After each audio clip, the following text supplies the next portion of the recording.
Hello everyone, Charles Watts here, the Arsenal correspondent at Goal, joining you on Monday, the start of another week, and a very happy Monday indeed. Arsenal 5-0 winners yesterday at the Emirates. Of course, really important victory, that not just because of the result, not just because of the goals, but more so the way they responded to a difficult week. One of the most encouraging things I think about this season so far for Arsenal is the way they have responded to the few difficult, tricky moments that they've faced, certainly in games and certainly after what was a difficult week last week, and they came through it very well and gave the perfect response yesterday. I think that's a very encouraging thing about that team, but more of that later on in this video. Obviously, I gave my player ratings, did a bit of a match review yesterday from the Emirates, which is a video I posted pretty much straight after full time, so go and check that out if you want to see that and you haven't already. But I wanted to sort of expand a little bit today on a couple of points. We'll obviously talk about Bukayo Saka's injury during this video.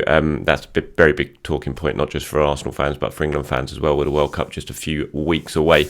But I wanted to start about Reiss Nelson because he was the headline making sort of act yesterday. It was a massive day, a big moment for Reiss Nelson, probably a day he's kind of been waiting for since he first started to break through at Arsenal, which feels like a long time ago now. And it kind of just shows how things can happen in football, just like that. Just things can change. I mean, he said it himself in one of the post-match interviews I saw yesterday that, you know, when he woke up in the morning, he just thought it was going to be a normal day. He'd be on the bench. He probably wouldn't come on. He'd go home and it'd just be a normal day for him. But no, Saka's injury. Suddenly he gets the call from Mikel Arteta, which was big as well, I think, for Reiss. I think that was a big confidence boost, the fact that Arteta turned to him, because he could have gone to Fabio Vieira or someone like that, Marquinhos. But he went with Reiss Nelson, and you know, for Reiss, I think that was probably a nice little shot in the arm. And then to come on and do what he did, to score the goals, to get an assist as well, you know, it's just a really big day for him. And he's been around such a long time. Like I said, I remember I was over covering the pre-season tour to Australia. I can't even remember when it was, 2019 maybe, something like that.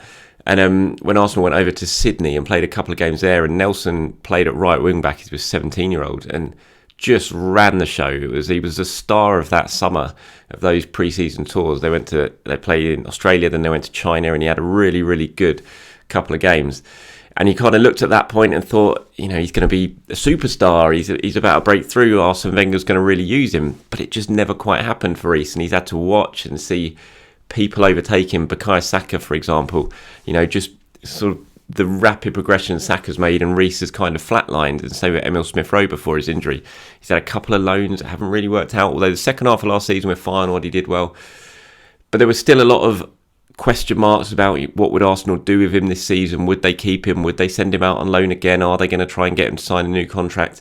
You know, lots of questions about Reiss, and he would have known that. You know, he kind of knew that there would be a lot of uncertainty in his mind, no doubt. So to have a day like he did yesterday at the Emirates in front of the Arsenal fans, to score twice in front of the North Bank, you know, it was really special. And you could see what it meant to him. You saw in his post-match interviews when he was talking about it. You could see in his celebration, especially after the first goal, when it was just a couple of seconds as he was running off towards the corner flag, and you could just see he was just soaking it all in. He shut his eyes and he just thought, you know, this is a really special moment. And you know, for Mikel Arteta, he was speaking about it afterwards, and he was talking about how special it was. And he said, I think not only me, but all his teammates, all the staff are so happy for Reiss, because he's a kid that is really changing, he's really evolving, he's really maturing, he's showing every day how much he wants it. Today he had the opportunity and he did extremely well because it helped us win the game. And it's all about seizing your moment, you know, at any sort of football club, no matter what level you play at. And if you get an opportunity, you've got to take it, no matter how unlikely it is, no matter how unexpected it is.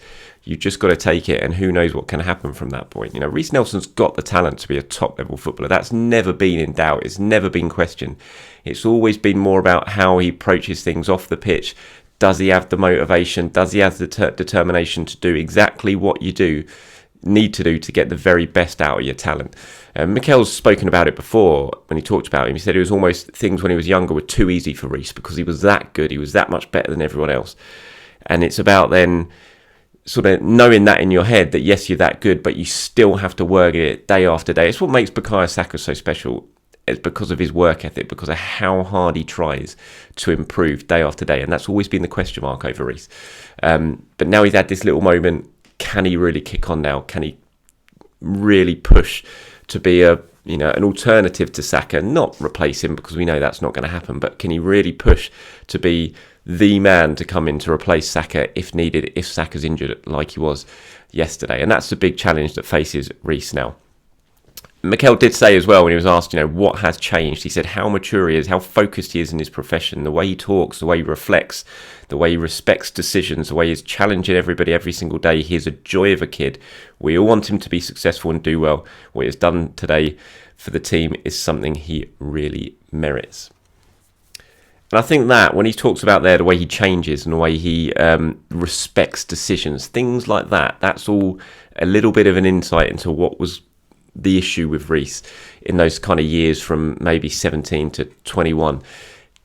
Could he respect a decision? If he wasn't playing, how did he respect that? How did he respond to that in training? Did he work hard, or did he maybe just ease off and get in a little bit of a huff? I think it's pretty obvious to determine how things went and the way he took those sort of decisions.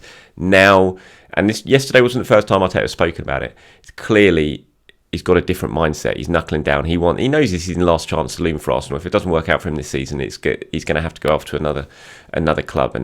And for a player who's come through the academy, who loves Arsenal, that's probably quite a scary prospect. And so now he knows he's got this opportunity and he has to take it. And hopefully he did that. Yesterday was the first step of doing that. Depending on what happens with Bukayo, which we'll talk about in a second, he's now put himself in pole position to start at Chelsea next Sunday if Bukayo doesn't make it, and that is going to be a huge day for Reiss Nelson. It's one thing doing it at home to Nottingham Forest. Can you do it away at Chelsea? That's going to be a really big test for him if he does play that game. And a lot of that big if revolves around Bukayo Saka, who, yes, we all watched kind of through our fingers as he limped off yesterday. What is the extent of injury? I can't tell you right now exactly what the extent of injury is, I'm afraid, because we don't know. Arsenal were assessing him today. It took him off yesterday. Obviously, it was a bad kick to the ankle, to the foot. It would have swelled up, that sort of thing. They wouldn't have been doing anything there and then yesterday. It will all be what happens today. They'll wait for the swelling to go down. Then they're going to assess him. If he needs a scan, he'll go for a scan. So I think the next couple of days is when we're going to find out exactly what happens with Bukayo Saka. But today's the day they'll first start doing the initial sort of tests to see and determine what sort of damage there is. Mikel was hoping yesterday in a press conference. He was kind of sounding pretty hopeful. He said, hopefully it's not too bad. It was a bad kick right from the beginning. He was limping, but I don't see any further than that. Let's see how it goes in the next couple of days. I think it was the leg and the ankle. He got kicked a few times and he wasn't comfortable to continue. He tried to continue. Maybe that's a good sign. Maybe it's not. I don't know. It's like you talk to medical people and they said if he was injured and he ran out and he played for another 20 minutes, that's not going to do it any good whatsoever. But the fact that maybe he felt it was all right, that means it wasn't that bad an injury. We'll have to wait and see. It's all hypothetical at the moment because we just don't know until Arsenal do what they need to do today to find out. But it was certainly a worrying sight to see Bukayo, and he does get absolutely booted. Mikel was asked about it in the press conference afterwards, does he need to get more protection? He didn't really want to touch on that, and he didn't say too much. And I mean, personally, I think he absolutely does. He gets absolutely booted all over the place, Bukayo Saka. You can kind of understand teams doing it because he is such a big threat for Arsenal and such a key player. And if you keep Saka quiet, you're going a long way to keep Arsenal quiet. But even that tackle yesterday, in the very first minute, that was the one that really did the damage on Saka. Within a minute, he gets absolutely crunched and taken out. And, there's no booking for the player who did it, anything like that. And we see it time and time again. He seems to get such hefty treatment, and players just get away with it. Look at the game against Southampton last time when he got booked for diving, when two players took him out. And he definitely does need, in my view, more protection. And I know it's a game where it's physical, it's a contact sport and all of that, and I get that. But still, you don't want to see the best players absolutely kicked out of the game. And it feels like that is what is happening with Bukayo Saka at the moment. It's what other teams are trying to do. They're trying to kick him out of the game. And yesterday felt like it was coming. It felt inevitable. There was going to be a match where one of those tackles just proved too much and Saka couldn't run it off and couldn't continue. And that's what unfortunately happened yesterday. And fingers crossed it's nothing too serious. I mean, for Saka as well, there's an added worry of the World Cup. I know a lot of Arsenal fans are just going to be like, let's be honest, I don't care about the World Cup. I don't care about England.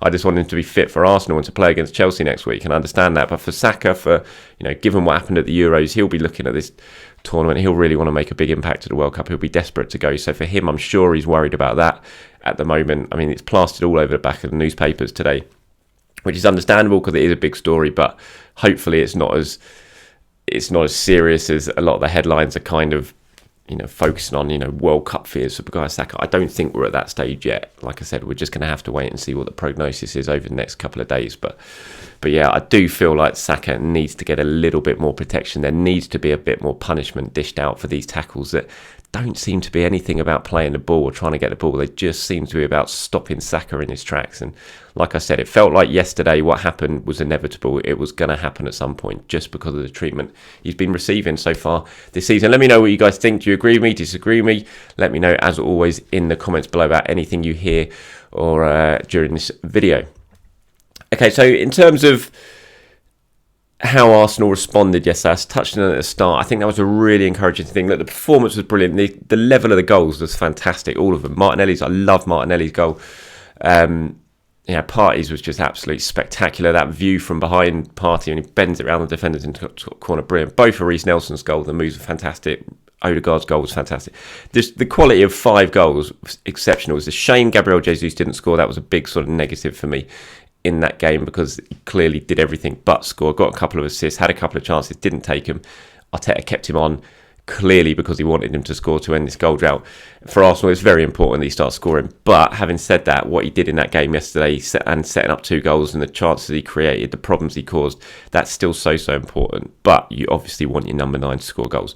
But all of that was great. And I just thought the response, the way Arsenal rebounded after such a difficult week, the draw at Southampton, the defeat at PSV, the performance at PSV. It was the first time this season, really, that there was a lot of focus on Arsenal. Forest went into it on the back of some decent results. They'd beaten Liverpool. They kept some clean sheets. And I think a lot of people, certainly Arsenal fans, and I know we're all a negative bunch and we all worry, we're all pessimistic, but I know a lot of Arsenal fans. I was speaking to them before the game and I felt it as well. I went into yesterday's game and I was a little bit worried. I was like, how are we going to respond after those couple of performances and the level of and the defeat at PSV, and the way they bounced back? It was just a perfect day. Apart from Saka's injury, it was a perfect day. 5 goals, really good performances, clean sheet, and that's what's really encouraging about this team for me is the way they've responded to difficult moments. They've not had many of them because, look, let's face it, this season's been absolutely brilliant so far. They've got 31 points. They're top of the table. It's remarkable. But there have been some difficult moments. Certainly, this was the toughest week as a whole, I think, given the draw at Southampton and then the defeat at PSV. But in matches as well, when things have gone against them, when they've scored an own goal, for example, or when they've conceded goals, when they've been pegged back unexpectedly in matches, they've always, pretty much every single time, managed to find a response and managed to come back and managed to get themselves back in front and to get the victory. And that's always been really encouraging this season. It talks about their mentality a lot and shows a lot about the sort of mentality that Arteta is building in the squad. And I thought yesterday's performance did that as well, because they would have been under a bit of pressure. They would have known that people were just beginning to ask a few questions. Are Arsenal running out of steam? Are they too tired? Is the second half performances, is that going to become the norm because they just don't have a big enough squad to cope with a few injuries and with so many games? They would have heard all of those questions going on in the background yesterday. And I'm sure Mikel Arteta would have been telling them about it in the build-up to the game as well to try and inspire them. And the way they went out there and responded yesterday, I think, was really, really encouraging for the season as a whole and what we've still got to come over the next sort of 6 or 7 months in this season. Because you're always going to win games when you've got good players, and Arsenal have got that, so they're going to win games. But you're always going to have difficult moments. And if you can't handle them, and in the past, Arsenal haven't been able to handle bad moments. It's what messed them up last season, because when they lost one game, they'd end up losing 3 games on the bounce, something like that. But this season, so far, it's been different. When they lost at Man United, they went and won 8 in a row or whatever it was, 9 in a row. I can't remember the number. And then when they've gone and had a difficult week, drawing at Southampton, losing at PSV, they've bounced back with a 5-0 victory. And I think that says an awful lot about the team. And I think that, as I said, that's really encouraging aspects of what Mikel Arteta is building here at Arsenal. All right, thank you very much for watching, everyone. And like I said, whatever you've heard, seen, disagreed with, agreed with in this video, please do let me know in the comments below. Thanks for watching. And Mikel Arteta press conference coming up on Wednesday ahead of the match on Thursday night against Zurich. Open training as well, so I'll be there at that. So keep your eyes peeled on Wednesday for lots of stuff from London Colney. Have a good day, everyone. I'll speak to you soon.